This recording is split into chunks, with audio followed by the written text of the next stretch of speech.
Hi everyone, Jaify Kitchen ലേക്ക് ഏവർക്കും സ്വാഗതം. എല്ലാവരും സേഫ് ആയിട്ടിരിക്കുന്നു വിശ്വസിക്കുന്നു. ഞങ്ങൾ ഇവിടെ സേഫ് ആയിട്ടിരിക്കുന്നു.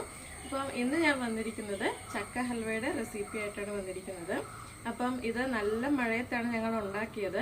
അപ്പോൾ വീഡിയോയിൽ അങ്ങിങ്ങ് അതിന്റെ പ്രശ്നങ്ങളൊക്കെ ഉണ്ട്, മഴയുടെ സൗണ്ടും ഒക്കെ ഒത്തിരി ഉണ്ട്. പക്ഷേ നിങ്ങളത് ക്ഷമയോടെ ഒന്ന് കണ്ടു നോക്കണം. കാരണം ഇതിന്റെ ടേസ്റ്റ് എന്ന് പറഞ്ഞാൽ അമേസിങ് ടേസ്റ്റ് ആണ്. അപ്പം ഞാൻ എന്തായാലും വിചാരിച്ചു ഇത് പബ്ലിഷ് ചെയ്തേ പറ്റത്തുള്ളൂ. അതുകൊണ്ട് ഞാൻ പബ്ലിഷ് ചെയ്യുവാണ്. എല്ലാവരും ഒന്ന് കാണുക. ഓക്കെ, അപ്പൊ നിങ്ങൾക്ക് എന്റെ വീഡിയോ ഇഷ്ടപ്പെട്ടെങ്കിൽ ഷെയർ ചെയ്യുക, സബ്സ്ക്രൈബ് ചെയ്യുക, ലൈക്ക് ചെയ്യുക. ഓക്കെ, നമുക്കിനി വീഡിയോയിലോട്ട് പോവാം. ഇത് നമ്മുടെ ചക്ക ചൊളയുടെ കടയെന്നാണ് ഇതിനെ പറയുന്നത്. അതായത് ചൊളയുടെ അടുത്തിരിക്കുന്ന ഏറ്റവും അടിയിലത്തെ ഭാഗം കട. അപ്പോൾ ഇത് സാധാരണ ഹൽവയ്ക്ക് ഇടത്തില്ല, കാരണം ഇതൊരു ചെറിയൊരു കയ്പ്പ് വരും. അതുകൊണ്ട് ഇത് നമ്മൾ മിക്സിയിൽ അടിക്കുമ്പോഴത്തേന് ബാക്കിയുള്ള ഭാഗത്തോട്ട് വേണം അടിക്കാനായിട്ട് കേട്ടോ. 2 ചെറിയ ചക്കയുടെ പൾപ്പാണ് ഇത്. ഏകദേശം നല്ലതായിട്ട് ചൂടായിട്ടുണ്ട്. ഇനി ഇതിലോട്ട് ശർക്കര പാനിയാണ് ഒഴിക്കാൻ പോകുന്നത്. ഏകദേശം ഇത്രയും വലിയ ശർക്കരയുടെ ഒരു 1/4 ഭാഗമാണ് ശർക്കര പാനി ആക്കിയിരിക്കുന്നത്. അതിനി നമ്മളിങ്ങോട്ട് ഒഴിക്കാൻ പോവാം.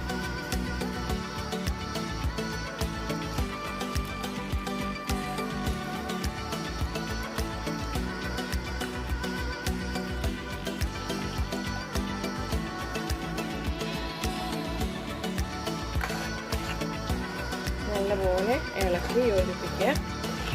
ഇനി ഒട്ടും താഴെ അടുക്കി പിടിക്കാതെ വേണം ഇത് ചെയ്യാനായിട്ട്. ഇടയ്ക്കിടയ്ക്ക് നല്ലപോലെ നടത്തിക്കൊണ്ടിരിക്കുക.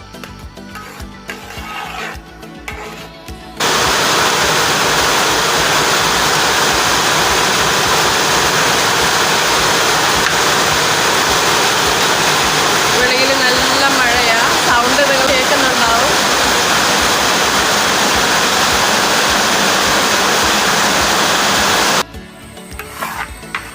നമ്മുടെ ചക്ക ഹൽവ റെഡിയായിക്കൊണ്ടിരിക്കുന്നു. അപ്പോൾ ഇതിലേക്ക് ഏകദേശം ഒരു 100 ഗ്രാം ഫുൾ തികച്ച് വേണ്ട അത്രയും തന്നെ നെയ്യ് ചേർത്തിട്ടുണ്ട്. പിന്നെ ഏലക്ക ഒരു 5 ഏലക്ക പൊടിച്ച് ചേർത്തിട്ടുണ്ട്. നന്നായിട്ട് അടുക്കി പിടിക്കാതെ ഒന്ന് ഇളക്കി കൊടുക്കുക. അത് അടുക്കി പിടിക്കരുത്, അതിന് വേണ്ടി നന്നായിട്ട് ഇളക്കണം. പിന്നെ ഒരു പാകമുണ്ട്, ആ സമയം വരെ നമ്മൾ ആക്കി എടുക്കണം. ഏകദേശം ഒരു ഹൽവ റെഡിയാകാനായിട്ട് 3 to 4 hours വേണ്ടി വരും. നമ്മൾ സാധാ മറ്റേ ഹൽവയിൽ നിന്നെല്ലാം വ്യത്യാസം എന്ന് പറയുന്നത് ഇതിൽ പ്യുവർ ചക്കയുടെ പൾപ്പ് മാത്രമേ ഉള്ളൂ, പൊടികളൊന്നും തന്നെ ചേർക്കുന്നില്ല.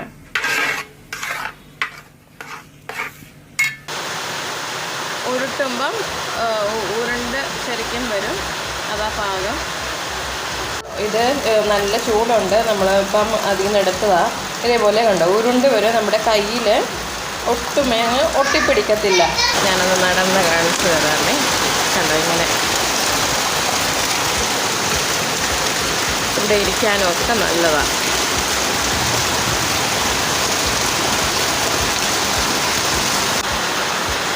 നമ്മുടെ ചക്ക ഹൽവ റെഡിയായിട്ടുണ്ട്. ഇനി നെയ്യ് കടയിൽ വെച്ചേക്കുന്ന ഒരു പാത്രത്തിലോട്ട് എടുത്ത് മാറ്റുക.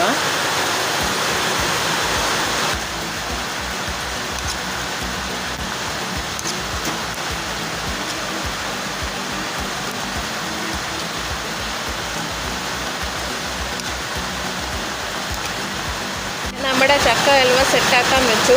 ഇനി ഇത് വാഴയില വെച്ചിട്ട് നല്ലപോലെ മൂടി വെക്കും.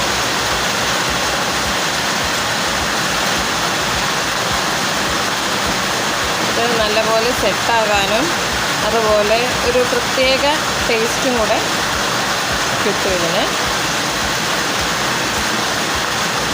വാഴയിലയുടെയും നമ്മൾ ഈ പൊതിച്ചോറൊക്കെ കൊണ്ടുമ്പോഴത്തേനും അതിൻ്റെ ഒരു ടേസ്റ്റ് വേറെയാണ് എന്ന് പറഞ്ഞ പോലെ തന്നെ ഇതിനും ഒരു പ്രത്യേക ടേസ്റ്റാണ്. ഇതിപ്പം ഞങ്ങളിങ്ങനെ വെച്ചിട്ട് നാളെയാണ് മുറിക്കുന്നത്.